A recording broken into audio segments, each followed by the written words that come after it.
আসসালামু আলাইকুম। চাকরি প্রত্যাশী ভাই বোনেরা, চাকরি সম্পর্কে যে কোনো তথ্য সবার আগে পেতে আমার চ্যানেলটিকে সাবস্ক্রাইব করে রাখুন। ভিডিওটি না টেনে সম্পূর্ণ দেখুন। ভিডিওটি ভালো লাগলে অবশ্যই লাইক কমেন্ট শেয়ার করে দিবেন। ন্যাশনাল টিউবস লিমিটেড বাংলাদেশ ইস্পাত ও প্রকৌশল কর্পোরেশন এর অধীনস্থ একটি শিল্প প্রতিষ্ঠানে নিয়োগ বিজ্ঞপ্তি প্রকাশিত হয়েছে। উপ সহকারী প্রকৌশলী পদ সংখ্যা 5টি, জুনিয়র অফিসার সমমান পদ সংখ্যা 4টি, ডাটা এন্ট্রি অপারেটর পদ সংখ্যা 3টি, অফিস সহায়ক ও বার্তাবাহক পদ সংখ্যা 7টি। এছাড়া ডেইলি বেসিসে নেওয়া হবে। মজুরি কমিশন যুক্ত শ্রমিক সহকারী পদ সংখ্যা 17টি।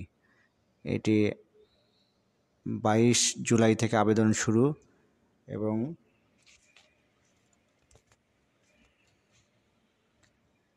11/8/2025 তারিখ পর্যন্ত আবেদন করতে পারবেন। এটি সম্পূর্ণ অনলাইনে আবেদন করতে হবে এবং আবেদন সম্পর্কে আরও তথ্য জানার জন্য কমেন্ট বক্সের লিঙ্কে ক্লিক করুন। আসসালামু আলাইকুম।